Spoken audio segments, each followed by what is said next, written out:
This week's tip, we're going to look at the role of the legs during the swing. We've got some questions on that in the forum, and we want to address that here. We believe that the legs should be supporting rather than active.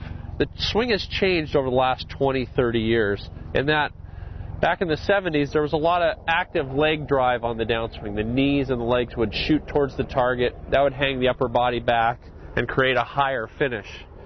This is something we don't really recommend for many different reasons, mostly because it's hard on the body. Instead, what we want the legs to do is be wide and bouncy and create a good platform to work from. Here's a couple keys for that. First, at setup, we don't want to see either knee kicked in. We want to see the knees out wide, pointing in the direction of the toes. You can see the toes are also not too perpendicular. They're also pointing out a little bit. Now, depending on your flexibility, you may be able to get those toes a little straighter, but for most people, flaring them out slightly is a good idea. So the toes are out a little, the knees are flexed, and they're out. And instead of a tight feel with a knee kick in, we're getting a nice bouncy athletic feel. Going back, we'd love for you to retain some, if not all, of the right knee flex you have.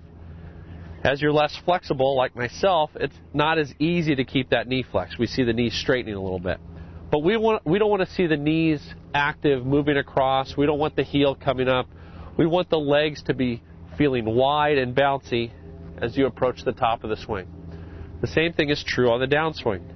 We don't want the legs to drive too hard towards the target. We want to see them stay right underneath the hips as you rotate into impact and through to the finish.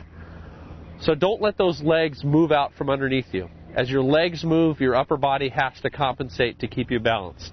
Instead, we're looking for nice, quiet legs in setup and quiet legs during the swing. Remember, you can use that DSR to draw lines on the outside of your right leg at address, the outside of the left leg at address, to see how much movement you have.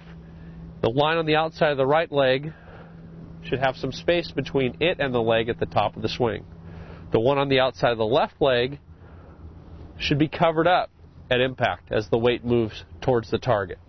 Use that DSR to judge that weight movement and how much activity you're getting out of the legs, and you'll find you'll get the ball much more solidly at impact.